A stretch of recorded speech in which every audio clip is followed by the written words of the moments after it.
It's not started from tech. It started from business need. When you apply this fancy tool on the data, you get the same result. And the moment it's not working, people stop using it. You cannot avoid dealing with your shadow when you have a data in your organization. Nothing can solve it for you. No solution, no IT, no sophisticated new tool, no Gen AI or AI technology will solve what you already have. I do envision that future organizational designs will be based not on processes, but on data flows that we need. What do people mean when they say AI? I always make jokes that people mean so many different things, but what AI actually is. Sometimes they call the Gen AI everything that is not Gen AI. Many companies that will start appearing as a competition will be doing it only to be bought by this big corporate, and in many cases to be killed. Because the change of this fundamental is so much that you cannot just look, okay, what do I put on top of what I do in terms of technology? Start with data and with people. See how you can combine both in the way you transform, because just doing AI transformation will not help you grow because people will resist. Only doing people side will not help you leverage AI. What will happen when all these people that are just doing the job good enough will be freed up because AI will be much better in doing the job good enough and they have no other clue what to do with their life. Welcome to FlowMax podcast, where we transform future-proof businesses for future-proof leaders. And I'm here with Maria, and she is one of the AI data organization strategist, business transformation expert, and a board advisor here today. And today we're going to talk about AI-powered business transformation. We're talking about scaling, pivoting, winning with data. And hello, Maria. Hello, Justin. And thank you for inviting me to your podcast.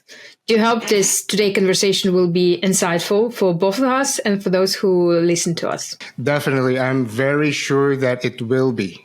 It will be. So I'm very honored for you to be coming here as a guest, Maria. And I've enjoyed our conversation before even this podcast, and I see your journey is just very interesting. And I want to share that with my audience, and hopefully you can also share that to your audience as well with this podcast. So Maria, maybe we could start with a more of knowing about you, right? So you've had an incredible journey for corporate advisory to shaping AI-driven businesses. Can we start by maybe you can share the pivotal moments that made you realize the true power of AI in business transformation? Well, it was a journey and it still is. So a bit about myself. My key specialty and what I specialize in is doing business transformations for a living. And I've been doing it for already almost 20 years. And in my experience, I've done almost all the possible transformations that exist, from post-merger integration, cost efficiency, restructuring, reorg, you name it, most probably I've done it. And last, I think 7 to 8 years, started to focus on digital transformation. But what is important, I started doing it from business perspective. I've always been part of business, or like shadow IT, the way they called me. And the reason for that is that it was exactly this 2017 and 18 when I realized that the future isn't digital. I don't know how to get there, what it should be, but that's the future. And in order to be myself relevant and to make my organization relevant, I just had this internal calling that I need to be part of that. So I started doing it. And back then, when it all started in CIS, we didn't have anyone at global level to guide us what it would mean for our corporates to become digital. But I had an urge, and nowadays I can say that with this pivotal shift, that's how I succeeded. But also, it's not started from tech. Absolutely not. It started from business need and from opportunities, from technological opportunities that started emerging over the horizon. That's where we're going. And I just took it as my destination, and I'm on it. And ever since, I realized that the more we get there, the more it becomes really a business thing. So I sometimes hear from and I speak a lot at various venues, and sometimes I hear from people saying, AI is the IT transformation. I completely do not agree, because for me it's the opposite. AI, digital, data, it is business. It is business transformation and all the problems that we have, like data problem or why we have not working solution. It's the least it's IT thing. But the main one is business. And that's my passion of bringing business to the future, people within it, our organization. That's what drives me, gives me energy and inspiration on my journey. That's how I got there. Wow, that's a very interesting non-traditional way of going to AI. And as you mentioned about you were spotting the business needs versus just the technology alone. And as you mentioned that you are also in a business where it didn't even start from technology or somewhere with AI related. And that's amazing. That's amazing. And a lot of probably our audience would resonate with that because like right now, as much as we want or we don't want, AI is coming. I mean, AI is already here, and whether you like it or not, it's going to change the world. It's going to change most of the things that is going on. Like one of the things that you mentioned is businesses, any businesses. So, and what was the biggest shift that you saw that AI was really something that you were really passionate about? Not only just for looking at businesses, but what's so special about AI to you? Oh, many things. Well, first of all, when it started again, this 7, 8 years ago, it wasn't AI. Back then, it was just digital. Digital, you have like AI figure. And in the end, AI is about how we analyze data and how we get value out of the data we have within our organization and outside. But one of the most interesting thing is the more we get there, the more the shadow things in our life come to the first front. And what do I mean by that? When we started doing digital transformation, automation solutions, like thinking what it would mean for us, first, for we most of businesses in the world are incumbent organizations. So we are not digital or data by design. Many of us existed for years, just normal business. But then AI, this technology is starting to come into our world. And the question is, what do we do to change, to be relevant, and to still be successful? We cannot all become overnight, I don't know, future Ubers, Airbnb, because our product, in many cases, is not digital by design. And it was exactly the thing with us, like how do you digitalize yogurt or water or bread? And that's why this question is even more complex because it's not conventional. But the thing is, the more you go deep into that, the more you understand that why some things are not working, or on the other hand, working, is how do we deal with the data? And even though this is quite, like everyone is saying data is the new oil, but how many of us do actually realize how to make something out of this oil? Yes, we say it because everyone says it, but how we can translate it into money, into more market share, into more success, into more sales, we actually don't know. And this is one of the key shifts that I see happening over the years, that the more and more people realize that you cannot avoid dealing with your shadow when you have a shit data in your organization. Nothing can solve it for you. No solution, no IT, no sophisticated new tool, no Gen AI or AI technology will solve what you already have. So this is, in the end, it makes us come to review what we do in our organization, how we would deal with the data flows, and how we use it to bring our business to the new level. And this was, and it was like just recently talking to it at one of the events, and people say AI, Gen AI, they all mean fancy things. And then they always asked each other, like, but why we don't have this adoption everywhere? The tools are there. Why we don't just take them and plug it in and they will work and do magic? But when you start really looking in case by case thing, why they don't work, is because when you apply this fancy tool on the shit data, you'll get the same result. And the moment it's not working, people stop using it. And the more you try various things, the more you realize that you cannot benefit from that unless you clean your house. And that's for me the greatest thing. And also it resonates with your first question, how did I get there into this world? Funny enough, my first degree was in sociology, is economical sociology. And 20 years ago, it was all about doing social data analysis. Back then it was an SPSS, so we had no Python, no fancy ecosystems. But it was really, how do we look at data and make sense out of that? So when I finally got into AI after digital, I realized that actually it's not that I'm far from it. I actually know it quite well because it's all about statistics and econometrics. How do you play with it, analyze it, and make conclusion out of it? That's in a nutshell what AI is all about. And then there are different algorithms that you can put on top and make more sophisticated insights and decisions. But you need something you apply this tech to. And this needs to be in a proper governance, in a proper state to be ready for that. And that's the greatest thing I see, how we actually get to the core of it. Wow. Just to get to the core of it, I could imagine right now as how you speak and how many use cases or case studies that you have in your vault. I'm sure that you have a lot of businesses that you have actually deal with and work with. And even me, I mean, as my own business is also something to wake up right now and see what's our data. Are we actually making or cleaning up our house as what you use, right? So I think that's a very critical thing. It's not only just fancy tools and the perception of I have this fancy tools, but I can just plug and play and it's going to work its magic, but it's not the case, right? It will make its magic, but it will be their magic, not your magic.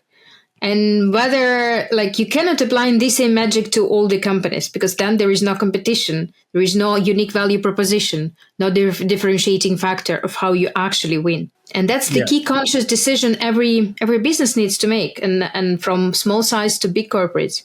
To what extent we need to become tech companies? And there is one school of thought that says every company nowadays is a tech company because we work with data, we have technology. But on the other hand, it doesn't mean that everyone needs to have a really very skilled and sophisticated IT data tech departments, because first, you cannot afford it.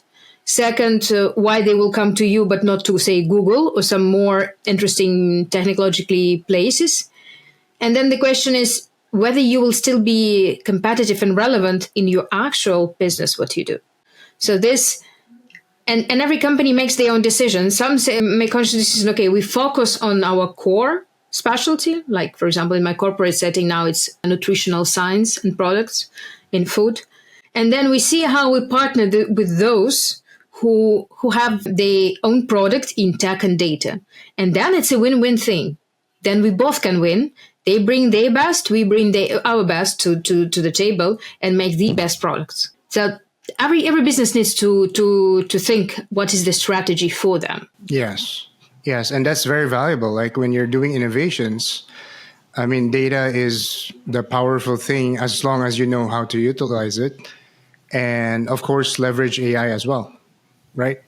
So without leveraging the right data, or of course the fundamental is to make sure that your data are super clear. It can be leveraged, it can be used. If not, then it could be difficult. So that's very valuable insight, and we're just starting here, Maria, and that's a pretty good warm up. So let's talk about if you're seeing the trends of 5 times ahead, and what's one AI driven business shift happening right now that most founders aren't seeing? Oh, there are many of them. It's just like which one to start with. But then it's really important to first to check which, I would say, which industry or which size of the business we're talking about. And because overall trends are, of course, AI is here for long. This is to become part of what we do. But then another question is, what do people mean when they say AI? I always make jokes that people mean so many different things, but what AI actually is. And they call Gen AI, ChatGPT, and AI. Yes, it is AI, but it's a different language model. It's language. It's not, say, numbers model. Or sometimes they call the Gen AI everything that is not Gen AI.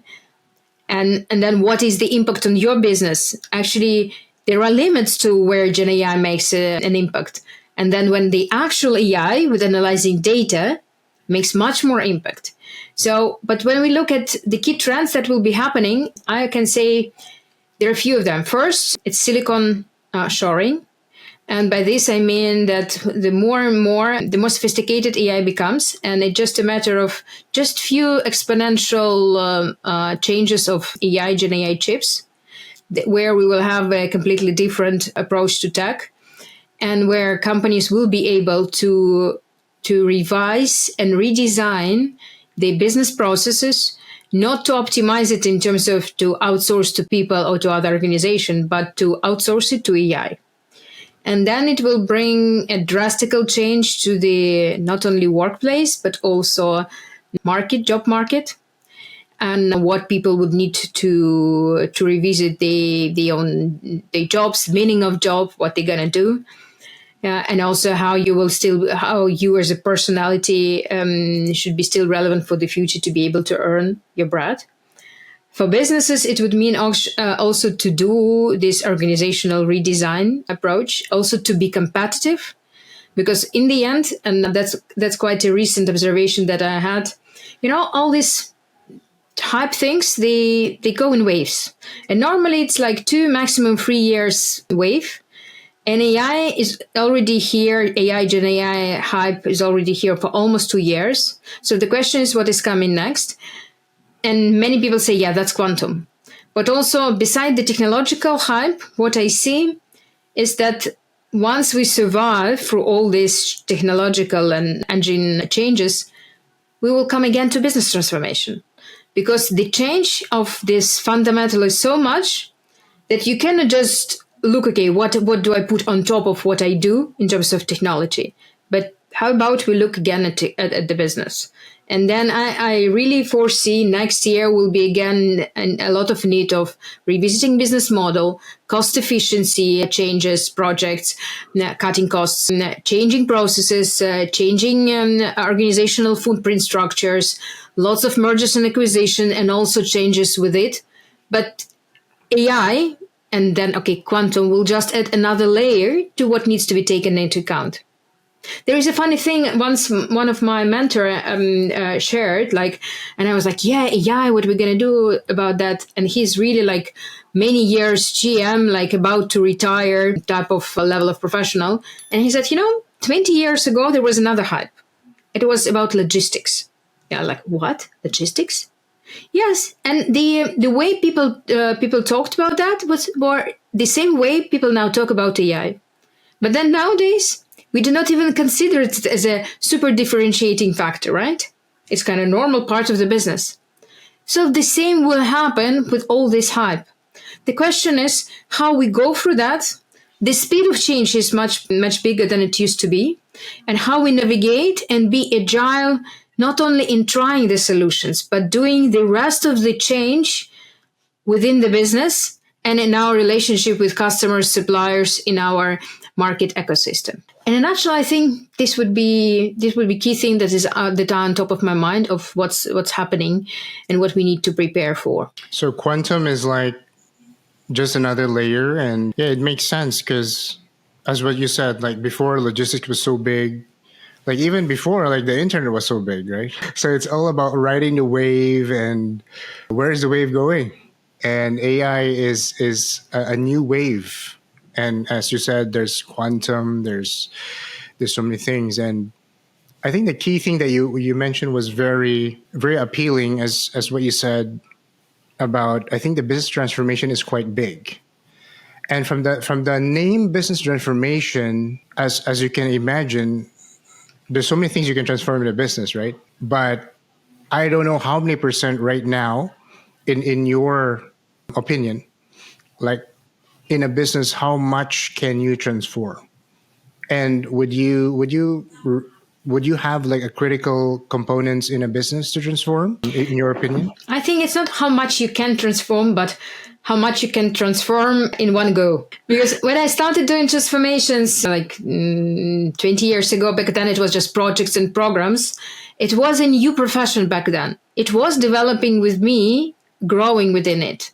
And back in CIS, where I'm originally from, I even had my own course designed for executive MBA and how to do corporate transformations.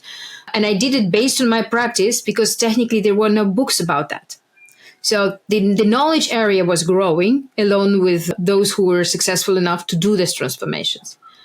And back then I thought, okay, one transformations after another one, but it was quick to realize that the speed and amount of parallel transformations happening will be only be increasing.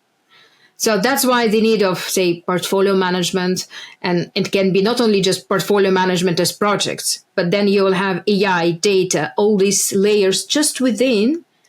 And once you kind of wake up, okay, I think we realized, we understood what AI is. So how do we revisit the business? And then it starts all over again. And the question is, it's not about AI that we should ask ourselves. What it is our business strategy?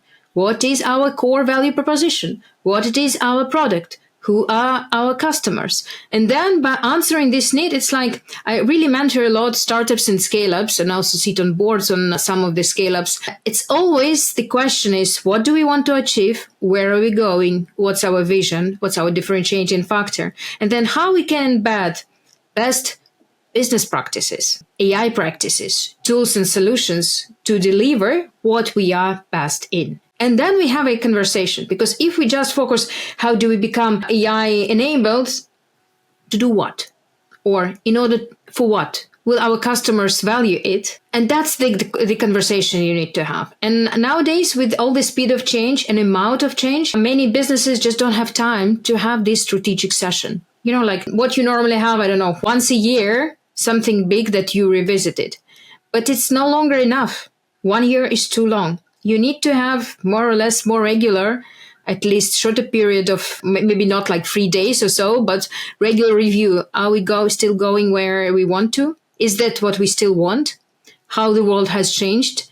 And then incorporate the AI and maybe future quantum. Quantum will be just an acceleration of the engine. Technically, it's kind of the chip within that will be faster, quicker, and being able to work with more data and making more accurate decisions. That's it in the nutshell. Makes sense. Makes sense.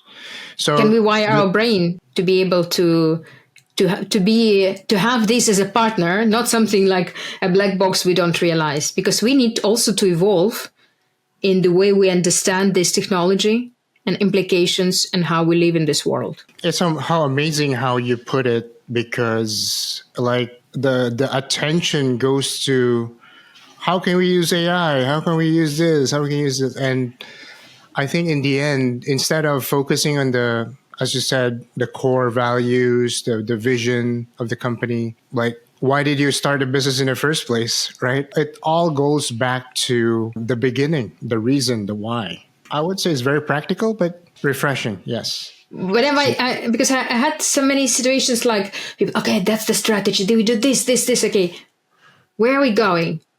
What is your key product? Why are you doing it as a founder, as a board? Why? And they're like, really, why? And then the different spark in the eyes, different outcome. And then for the next board to strategic session, they come like, we understood that we want to do differently. Finally. Now let's see what else from AI technology can help you do what you really want to do. Yeah. Awesome. So let's go with, data is always the foundation of AI, and I believe that too. So in your opinion, like how can businesses turn their data into like a competitive advantage instead of a messy liability? It is liability only when you don't want or afraid to deal with it. Because when you have it, it's like garbage within your house. And instead of cleaning it and throwing it and leaving only the things you need, you say, okay, let's pretend we don't have it. How about we do something magic that will do something else on top without cleaning the house? How it can be an advantage is like, and very simple examples. And that's how we started years ago, onboarding many board level people into AI and like all of these sophisticated things. It's all about how you bring data from various parts of your organization together and make it understandable and comprehensible by those who need to make business decisions. Once they understand it, and it's clear and it's reliable, it really reflects the reality. So by looking at it, they can make different business decisions, which will bring different outcomes and will bring value. That's always funny for me when I, like sometimes hear, how can we make business case on top of AI? For me, it's never a question. You don't do use cases of AI without having a business case. And from my perspective, once it's clean curated, it's clearly connected, can be connected with money.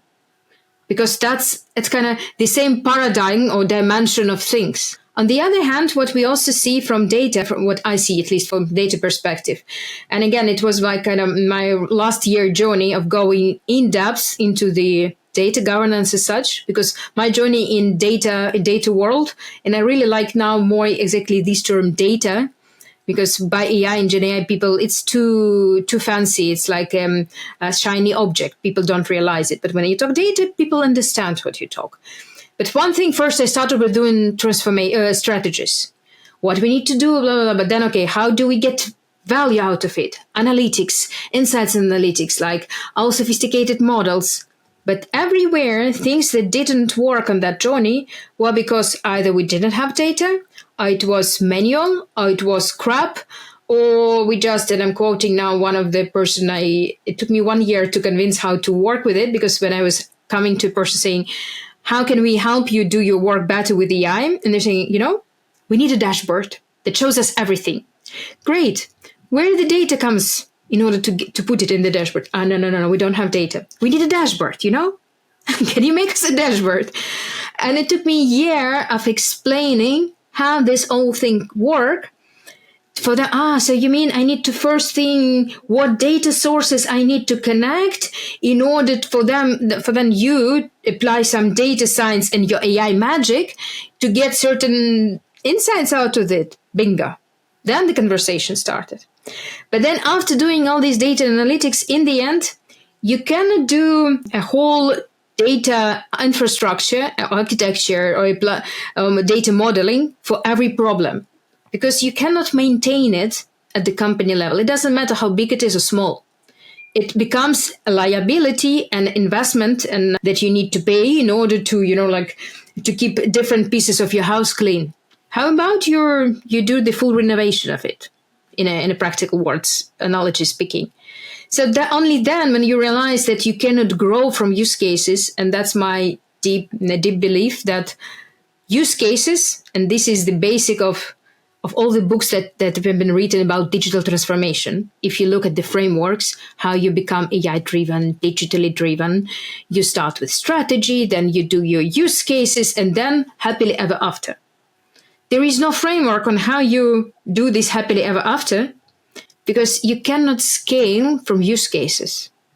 If you try experiment, do the MVPs out of stick and mud, they will work. They can give you value for the 1 or 2 years horizon, but still the maintenance of every of this use case becomes big and too heavy for the organization when you want to grow it. So that's where you need to come back to say, okay, how about we make this backbone of working, having curated data in most part of the organization. So then on top we can plug and play with solutions, AI engines, AI agents, or another systems. But once they can work with a properly curated data, it becomes much easier. You can much quicker get to what you want when you have it figured out. But people don't, they avoid this situation because it's not that easy to do. People don't make career out of doing data cleansing. Simplified because it's not about cleansing. First, you need to decide what you want. And again, it's like with strategy, what you want to have in your data domains or data parts, like how they should be structured, how they should be classified, what are the attributes, what is what we do and what we don't. And here, for me, lies the key differentiating factor and what can help us win. Because there are limits to how much we can optimize business processes in the organization. There are not so many, like most of the processes, and hear me, ex-consultant speaking, there are quite a standard ways of doing most of the processes in the business. But there's almost no limit or much less limit to how much you can curate your data approach. Because the way you structure your, say, customer product domains reflects how unique your product is, what is the value you want to bring to your customer, and you can embed it in the way you work with data of your product. And that's what I really see if we bring data flow. It's not like something just as a outcome of the process, but it becomes equal to process. I do envision that future organizational designs will be based not on processes, but on data flows that we need in order to produce the product, generate insights, make the right decisions, and then processes will be either in parallel or a consequence of the data flows. And the whole organizational footprint will be a consequence. Okay, if we need a cross-functional domain, why do we need two functions or two teams doing parts of it? How about we create one team? It's similar to product type of organization, but now we will say data type of organizations, because also products is like different school of thoughts where it will evolve. And when you start looking at it, it's like optimizing your business engine within. Because in the end, if business is about how you make decisions based on data. So how about, and if you can deconstruct your data to pieces and pick ones that are really valuable to you, then your decisions would be different. You can reflect the strategy in how you structure your data. Everything there, and then by people working with data, you can even embed the culture, a vision of the company in that. So it's really deep. Most of the people don't look at it like this. It's just me and my passion of going really deep and a bit philosophical about most of the things I do. Because in the end, that's the beauty of the business and why I love doing business transformations. Yes, beautiful, beautiful. And yes, it all makes sense. If when you make decisions, when you make strategies, when you innovate, when you want to transform your business, I mean, the biggest thing that a lot of business wants is an AI business transformation, right? But as you said, not all will execute, as in really clean up the data, sift and sort. It's like, imagine you have a logistics company, you're a warehouse, and you wanted to clean up your warehouse. So it's kind of like having that cleaning. And most of the companies would just do it like once a year. And worse, some would do it not even in 5 years or 10 years, right? So that is something that is there is a resistance there because, like, as you said, it's not easy to implement. It's not easy to execute. It takes time. It takes resources probably. And if we have those resistance, how would you advise your, like, in any business? It could be the one who wants to transform the business, or the decision maker who wants to make their business AI business transformed. Would you advise to also do two things at once, like concurrently clean up your data, and as well as we can start to implement AI tools into the organization? Well, it will really depend on the maturity level and data readiness when we start the discussion, and also understanding of data and AI and what potentially business wants to have. In terms of how to do in parallel or not, the question is like, it's not, cleansing is not one thing that you do once, because data appears on a day-to-day basis in your business. So the question for me is not how you clean the past, and it's important, but how do you define how you want your data be governed? And that's how sometimes I also make jokes, like nowadays there are many words that are so popular, no one understands. It's like AI governance. When I speak, for example, and ask people, do you understand what AI governance is? And sometimes I ask that at the CIO level forums. Few arms I get who actually understand it. And when I say, how about I tell you it's data governance, but AI rebranded? Do you understand it now? Like, yeah, now it's clear. Because in the end, it's not how much you can clean. There'll always be, but how you define how you want your data be structured, and how, when it appears, how it properly gets into your system, and that you need to have people there or systems there who ensure that it's properly injected. And when you decide this, then all the new data that keeps appearing every day will already be kind of almost cleaned. So, like you enter the house and you clean your food. your feet when you enter.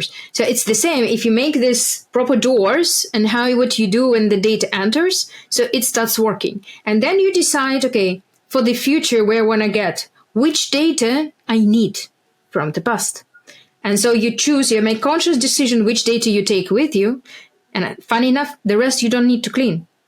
You actually can abandon it. But also many companies are worried to say, okay, we just delete it because maybe there is something we need and we don't know. How about you first think of what you need? Yes, there are these governmental or law obligations. This one you keep. And maybe you don't need to clean it because it doesn't make sense for your business for the future. But this is complex not only because it's tedious and it takes time and money and people who understand it, but also because it requires making decisions that we and many business leaders are not used to make. Because if you've been brought up as a fantastic marketing director or sales one, or I don't know, operational one, you didn't have this line of thinking through your career that data is also need to be looked at that way. And that's the fundamental shift we need to go now as human race, I would say, to start looking at data, like data skill, data understanding is like future Microsoft Office or Excel type of knowledge. We need to start seeing it. It's like electricity before, centuries ago, we didn't perceive that it's there around us, but now we know. We still don't see it, but we know and sometimes feel it. Same is with data. This is electricity that goes through our business. Oh, I really like this analogy. I just invented it. But we need to start also understanding how it goes through what we do as professionals and how we want this to go through which wires to plug into which device in our organization. That's the hardest thing, because technically there's nothing you can invent about how to govern data. There are standard definitions, but the problem is, and we always make jokes of it, none besides IT, and even some IT don't understand it. When you start talking all these catalogs, dictionaries, metadata, most of the people get lost the moment I even just say data governance, like, oh, and like search here. And that's another skill that I really like, and that's one of my superpowers to act as a translator. There are these roles nowadays, business analytics translator, how you translate from AI data language into normal one. I say blunt English. I'm really skilled in that. So if anyone needs to have this really simple, like to the kid conversation about what it is that we need to do and how to do that, reach out, because that's when you realize it, it's much easier to understand what decisions you need to make. Yes, and maybe that's the new language to be translated in the future, right? We need to educate ourselves.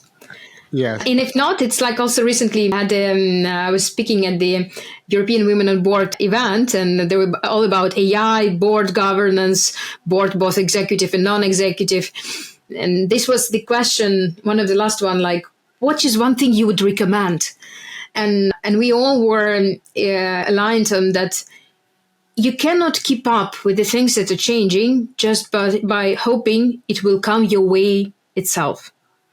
And even nowadays, it's no longer enough to just go one or two times a year to the conference or do a few round tables, because you never know which people are there.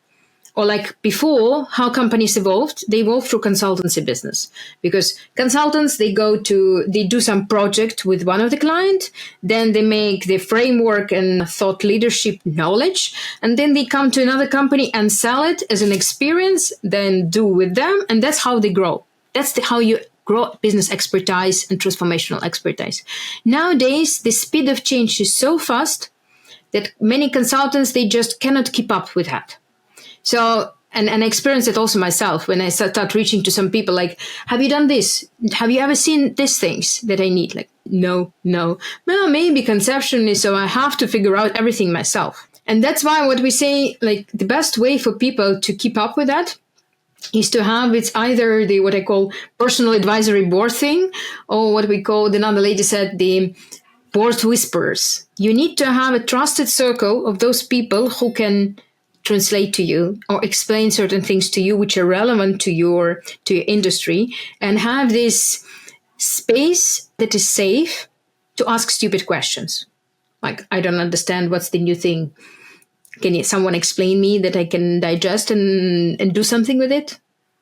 That's the most important, because otherwise it will be too much and you cannot navigate if you're too involved in actually doing business. Yeah, exactly. I think that's very valuable. Right now is never about just being alone. Being with a selective, close circle that can, there are people that are really good at something, which we are not good at. And I think having a very well rounded community would accelerate not only your growth, but the entire group, which is you're having this ecosystem of sharing of your growth. And that's probably the key. And Yeah.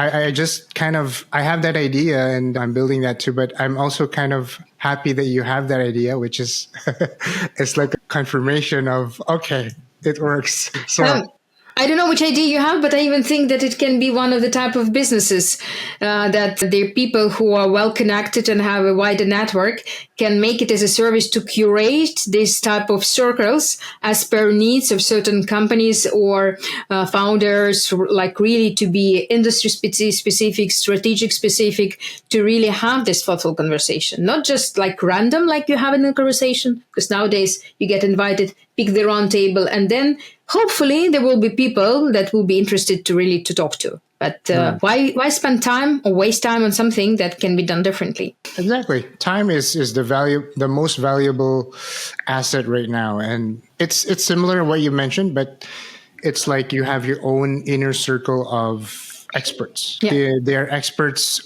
and you have more like-minded people and all related to AI and business. But at the same time, they have different strengths and they're contributing different strengths. Maybe one is expert in sales, and one is marketing operations, and one is a data, right? And one is expert in consultancy, agency, agents, automations. Like there's so many things that even one person can't handle. Like even one person. What might be important here, you just by bringing these examples, and it was relevant before AI, but with now it's even more. Someone needs to be able to connect the dots, because and I experienced it firsthand, like because I've done so many various transformations in various parts of the companies, and I sometimes hear from people, how about we change the assortment? And I immediately understand, okay, assortment change, how it impacts the factory, logistics, procurement, people, and you need to have this, okay, is this idea will really work with it, or which places we need to think of? So to have this holographic view, and especially with AI, because most of the data domains as such, they are not function specific. And that's why I'm saying that in the end, maybe we would need to revise a bit the organization, because many data domains, they're cross-function. And if you want to change something from sales perspective, will it work from operations perspective? Which then like, okay, whom do we deliver to if you change the customer? Or if you want to change the product in R&I, but maybe finance look at it differently, and they look at the company perspective differently. So being able to connect these dots, at least at what we call in AI, logical data model level, you need to have this model for your business, so you can really, okay, how any change will impact, or where are the key buttons to play to really make a quick win or an actual shift. Yes, beautiful share. That's something that is very interesting. But let's also talk. What's your thoughts about the difference between being scale ready versus exit ready? I think you mentioned about M&A that's going to be coming in the next probably 1 year, 2 years to 5 years. How should founders also position themselves for both? Well, you can. I'm not sure if you can position for both at the same moment. But that's again, I like this topic because I have this conversation with my scale-up boards or founders when they're developing the product, and I always ask like, what's your exit strategy? That's the first question. And some of them, they caught off guard, like, can I already think of that? Yeah, you should, or at least for yourself and for your close circle of advisors, because depending on that, you will focus on different things. If you want to first scale and then exit, for example, you need to assess based on what your scale and whether the product you're doing is scalable, because especially with consumer facing industry, which I in many most of operates, sometimes you focus so much on product, but you do not realize that, say, if you want to go to the neighbor country or across ocean, you would need to recreate the whole business there. It's not that you just do it and add something and scale. So the question is, and I had a few examples in my practice, when having this conversation at the early start of building the business, we realized that we need to focus not on the product itself, but on the technological, it's not like even a backbone, but the data, the way you work with data as part of delivering the project becomes the key differentiating factor in value proposition, which can be scalable because many physical things you can do as a franchise or like the standards that can be replicated.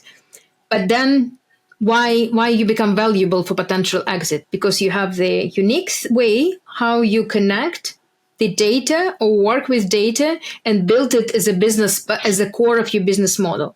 So in terms of AI and what's happening and the importance of data, I think this needs to be the first question. Like if you think, okay, I don't want exit, it's my baby. It's fine. It's a strategy. You want to do it for full life. But then how do you grow on scale? Because in order to avoid all these many shifts and risks and the supply chain disruptions, what's your key thing that differentiates you? In many cases, it is data, and you need to look at it to understand how you scale. Because also, even if everything is good, when you start scaling, and also you need to think of technological or data thing to scale, it's really heavy to do it if you haven't designed it in the beginning, this potential for scaling. And then that this is like how you scale. And I hear about, I'm not talking about this whole use case and scaling thing because it's also like like a Russian doll, baby doll that it's like within. So scaling from use cases when you transform is one thing, but if you're growing as a founder, then try to embed it, this vision from the start. But the question is when you exit, is how you will be evaluated. Because also when M&As are happening, many companies do build their business in order to be sold. And then, I'm very honest always and blunt as you can see, to be dismantled. Because sometimes that's how, sometimes when people ask me, yeah, but imagine with all this AI and chips, all your corporates or incumbents will be disrupted by the new small companies that will be coming and just wiping you out from the market. Maybe, but realistically, what I do foresee that many companies that will start appearing as a competition will be doing it only to be bought by this big corporate, and in many cases to be killed. They will take the important tech, the market. Maybe some people, but most of the people, when they are bought by a bigger company, they after some period they leave because it's a different culture. If you are realistic that most probably what you're building will have this destiny, so how about you focus on what will actually be bought? And the same it will be for big corporates, that like what I see with all these technological consultants, big ones. They develop exactly like this. They find new technologies, they just buy in, then see how they digest it. And the question is how much of it is actually kept within the new value proposition and how much not. So they are not very like black and white in this all M&A market. So if founders growing consider this, they really need to think in these multi-layer scenarios on how they are preparing it. And it should be like if you plan to exit in 2 years, you need to start preparing now. If you first scale and then exit, it's like it's a venture part. So you have a private equity, you have like 7-10 years horizon. All the private equity and venture funds that I work with, when they start picking up the ideas or found projects, they already think like this. Okay, how this will be growing, how it is the scaling, how do we exit? They plan to exit. So to be realistic, and you need also to think like this. Wow, that's very interesting. There's always a mindset of I want to build my business so that my end in mind is to be able to exit. And I think that is because your approach will be different versus those who are just doing kind of like, okay, I just wanted to scale. I want to do this proof of concept and it's working, the MVP, and I'm just want to scale it. Like if it's a startup perspective, or you have been there for quite a while, maybe at least 5 years in the industry, and your business is working and you're growing. And probably the question of that is, you're growing, you're scaling, but can you also build it to exit someday? So There are a few things you're touching, and I don't think even the answer will be in a one or two person, I would say, related to one or two person, because what I do see, and also as part of both working founders and being on the boards of scale ups, or when talking to private equity and venture funds, sometimes when founder treats his business as a baby, and that's normal, because without this passion, you cannot really go first years of building the business from scratch. And then you want to scale, and you think, okay, I'll become the big or medium-sized company, and this will be my heritage to the future generation of my family. This can be the strategy. Yeah, one thing these founders do not really see is that in order to become from the one that is a founder to the one who runs the scale up as a business, so CEO, COO type of person, the mindset, the capabilities that are required, they are different. And that's why it's in many cases, this is quite an often discussion at the board once the company is growing, that investors say, how about we change the founder? Not like change the founder, but founder becomes a shareholder, and we actually find the proper CEO who can grow from that. It's a very painful discussion. Founders are not ready to leave the baby, to allow the baby to go on their own foot. But that's also part of what we do as advisors, is how to help to go through that process to accept, because it's also part of the growing. And then in the end, you cannot, there are only exceptions, and exceptions, there are only proof that the rule is there to actually, for most of the companies to follow, that every stage requires different capabilities, different visioning, and different strategy. So you cannot sometimes predict what you will face while scaling, or when you decide to exit.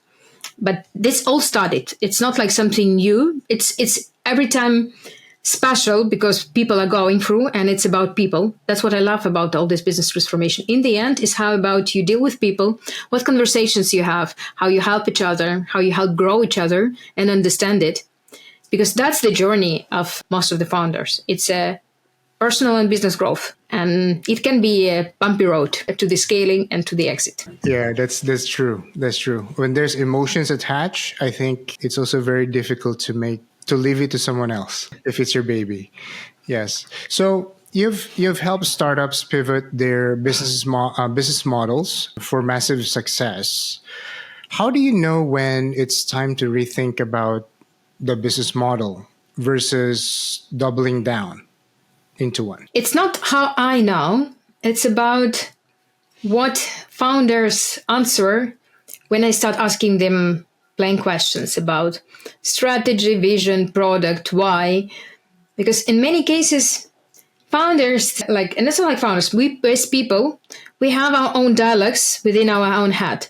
And we think we understand what we're doing. But when business coaches, mentors start asking you, okay, articulate, why are you doing this? Where are you going? And then from the other side, it becomes clear either the person understands or not, or is too attached to one of their horizons. And then you start asking, okay, but what are the trends? How do you see what's happening on the market? Why you make these decisions? Because this is what's happening. This will impact you. And then you understand either the idea is future-proof to scale, to double down, or something is not really matching. And also by looking, because why you need this sounding board or someone to advise you, because this person has different perspective. And I immediately see, how would I, for example, as a big corporate, decide if this company will come to me to become a supplier? I immediately see whether it's too junior, too naive, too raw, or not business proof. Or if I'm an investor and I want to invest, I can immediately, it's like putting you in a different hat. I see what these people would see when they talk to this person. So in order to be the company and the growth, future proof, either, I don't know, working, being exit, scaling, you just need someone to talk to you, to listen, and to really suggest. And then, like, for example, how I normally pivot through advising, I ask questions. And it's not like me telling what to do. Like, how do you plan to deal with this one? Have you thought about that aspect? And what have you thought? And then by answering, I sometimes see this because founders are normally quite clever people, smart. They get things, and then they get these insights from questions.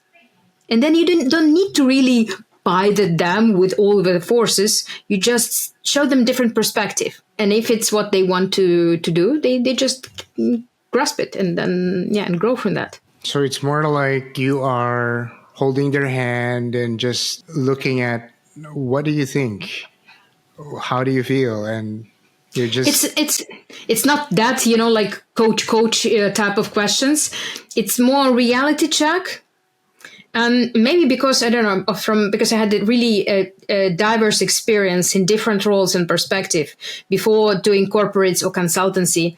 And this is not part of my LinkedIn, but I was part of the investment boutique, and my second degree is in project and investment management. So I really know how you look at various aspects of businesses when depending on in which position you are. And then being able to look from different lenses, it becomes clear which things are well defined and which things the founders still are not clear. And either through questions you can help them, or you realize that actually you need to change something. It's business questions. Yeah. Business questions, yeah, definitely. And there's always areas that is not clear, and just want to make sure that it's all clear for both sides and it's all aligned. So let's go with the biggest. What's the biggest mistake founders make when scaling AI, and what's the smartest way to do it, in your opinion? It's like, you cannot say the biggest mistake, but what I see, it's not that much about even like what they do, but how they see what they can do with it in terms of route to market. And I see it because many of these startups come, okay, we have a nice thing we developed. How about we use your company and practice it or sell it to you? And when they don't, I would say, most of the founders, they do not realize the complexity of potential partners that they plan to work with, because you design AI to sell it as a service to other companies. So thinking that you have one fits all solution will never work. I always advise, like, okay, pick one industry or one niche or one type of client that you want your solution to work on. Or maybe try to make it first as small as possible, not to try cover it all, because at this stage you cannot really realize all the details and factors that if you try to cover all the process from a medium to big size corporate, for example.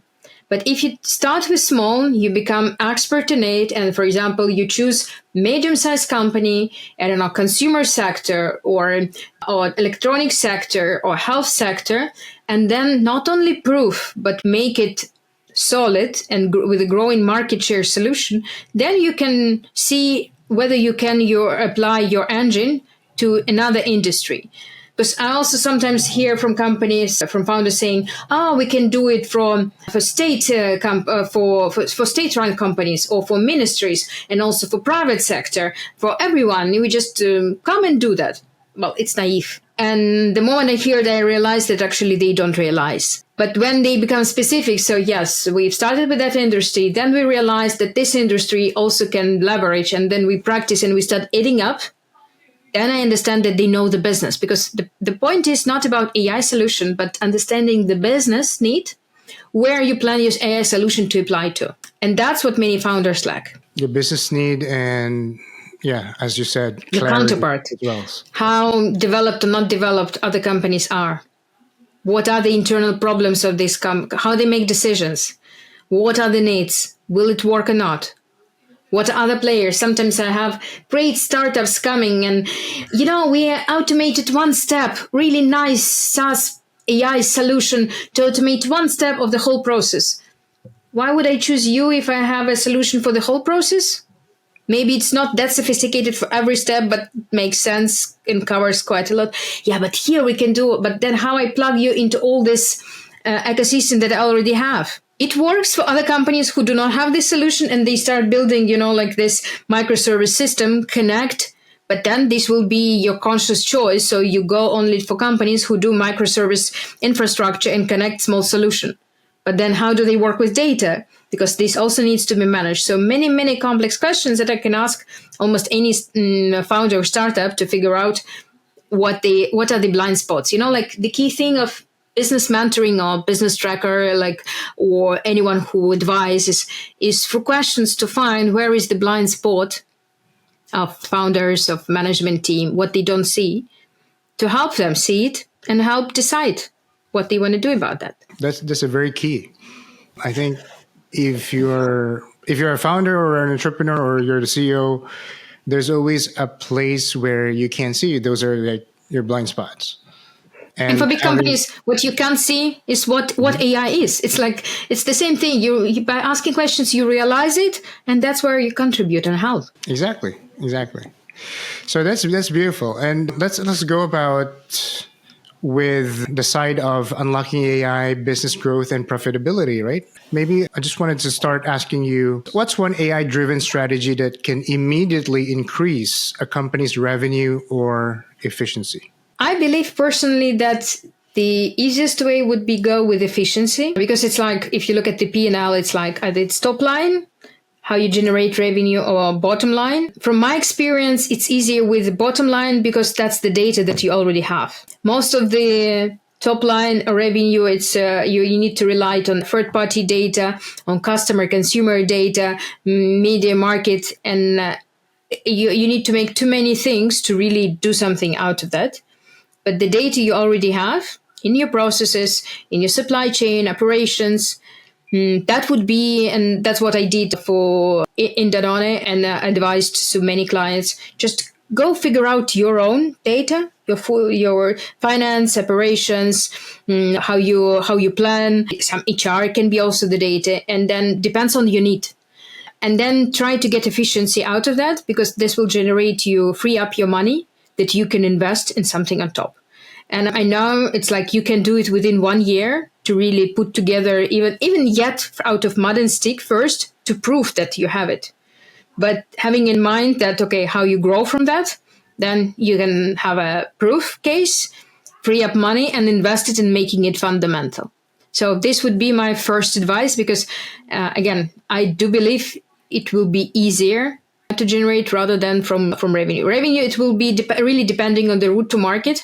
So that would be very business specific, industry specific, value proposition specific, and dealing with sales and marketing. It will take more time, I would say. So if you had to build and scale a future-proof business from scratch in 2025, what are the first 3 moves that you would make? It's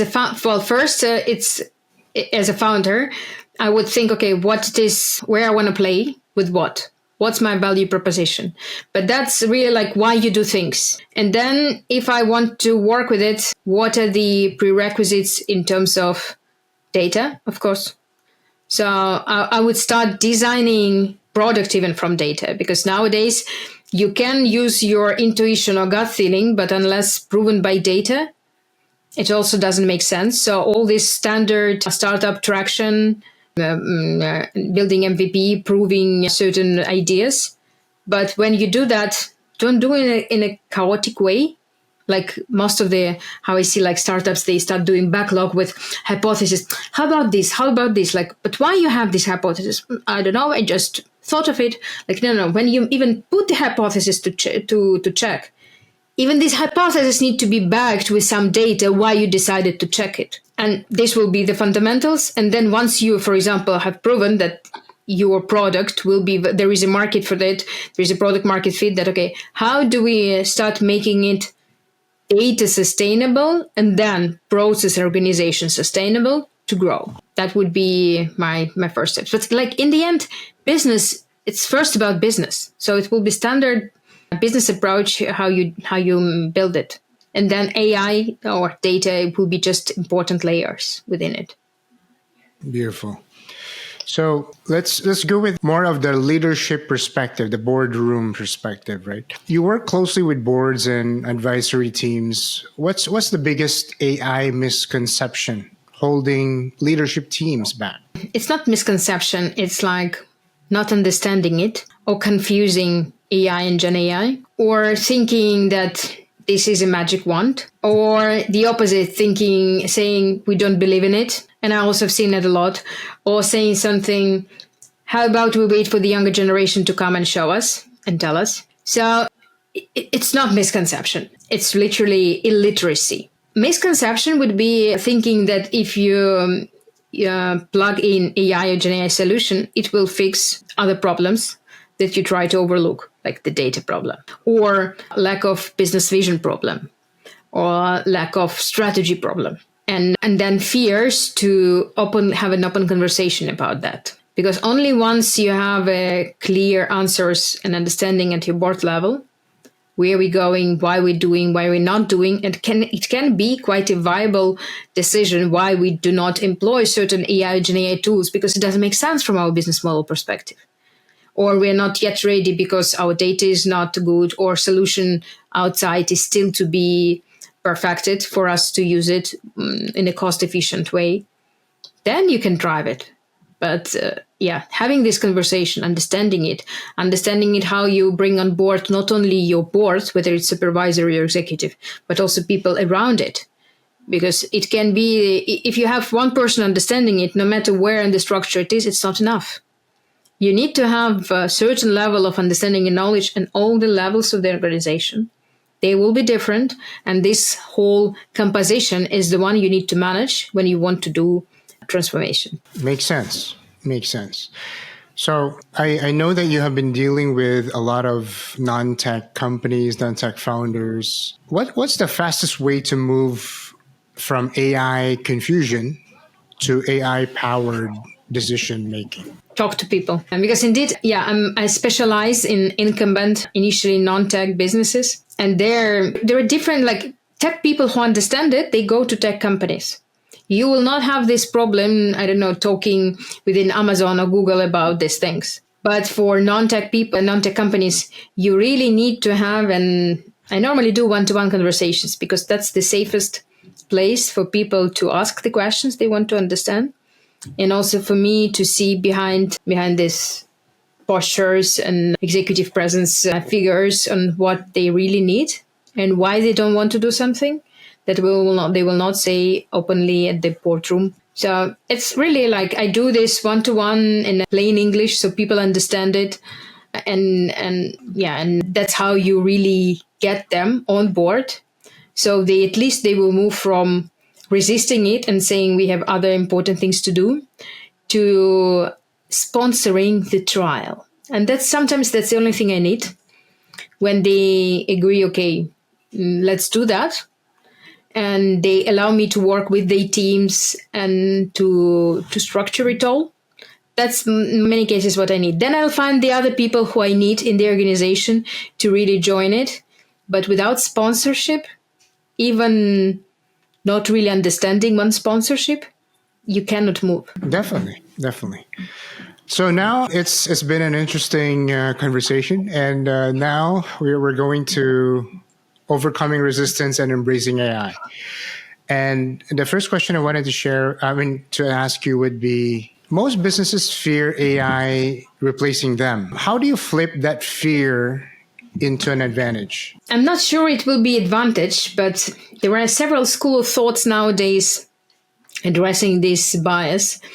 And most popular one is like, don't be afraid about AI taking your job. It will be people with AI who would take your job. So go educate yourself about AI. But this can be true. But then when you start thinking what will actually happen with AI becoming really co-piloting with us in what we do, I see a different perspective. For example, I once talked with someone doing the AI transformation of the factory, and they plan to really automate it from top to bottom, everything within, to make AI run factory. And in order to to ensure the change management and buy-in from the shoppers, they ran a separate campaign figuring out, doing researches, interviews, what it is that the plant workers like about their work, what inspires them. And the idea was, as a kind of hypothesis, that we will choose it and we'll keep it and explain them that, guys, this you will still have it, so let's do the rest with AI. The funny thing they discovered is that for many ordinary workers and the plant workers, the main thing that they valued in the job is when they managed to solve the problem. Like this hero moment. Oh, I saved the world today moment. But that was exactly what the AI was supposed to take from them. Because they normally say, no, you will still be needed in the future. AI will be doing your job, but we cannot just let AI do everything. So we will need people to control it, to monitor it. And I always make jokes, so it will be the key skill of the future, doing nothing, feeling important. Because they normally describe that from doing something with your hands, you will sit in front of the monitors and monitor how AI is doing your job. But isn't it that boring? If you want to solve something and then instead you need to sit all day and just looking for someone doing that, this actually brings me to thinking how it will impact the whole society and the way we perceive meaning of job, of work. Because for centuries we've been brought up in the concept of work is an important part of our life. We go there to earn for bread, to provide for bread for the family. Some of us were lucky to pick the work and the job that we like and are interested in. So it brings also us this satisfaction, but many not. Many are just doing the things that their parents send them to learn and just have a good, decent job. But just doing your job good enough will no longer be sufficient in the AI-driven world. And what will happen when all these people that are just doing the job good enough will be freed up because AI will be much better in doing the job good enough, and they have no other clue what to do with their life. Most of us on our planet didn't have the luxury to think what it is that they want to do most, what's their best talent or predetermination, predisposition in this life to really become genius in your own field. And first, this would need to change in our education. So we really need to nurture our kids' talent to ensure that at least it doesn't matter whether you will have this basic income thing or somehow else, that you will have a meaning in your work or in something that you do. Because we as humans, we cannot just lie and do nothing. It's important for us, for our mental sanity, to do some meaningful things. The question is whether it gives money or not, but you need to find meaning in what you do. And if AI will start taking it from you, what do we do with this social problem in society? So that's, for me, is much more the question. Yeah, people say there will be much more other jobs that will appear because of AI. Yes, but how many people are ready to change like this to really overnight to find the new passion and understand how it will fit AI world? How many people will be left outside of this? And the thing is that first years when it will be happening, companies can just release people on the street. And most probably they will have time to do that. But once you have several exponential changes of the chip within a short period of time, that will drive drastic and quick change of the way you do businesses. This will bring companies to really releasing too many people on the street in a short period of time. And governments, what they do? Do they provide compensation? No. But to deal with this social collapse, they will come back to corporate saying, guys, we don't agree to do it ourselves. Let's share the burden. And companies are not ready for that because it's a bit like, and again, your question, like too many steps ahead. But we think it's too many steps ahead. But with the exponential change we're experiencing, it can be literally around the corner. We will see it within the upcoming 5 years or so.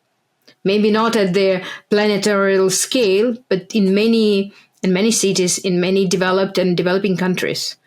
Because AI will just be quickly getting into the system and changing and disrupting it all. That's my thinking.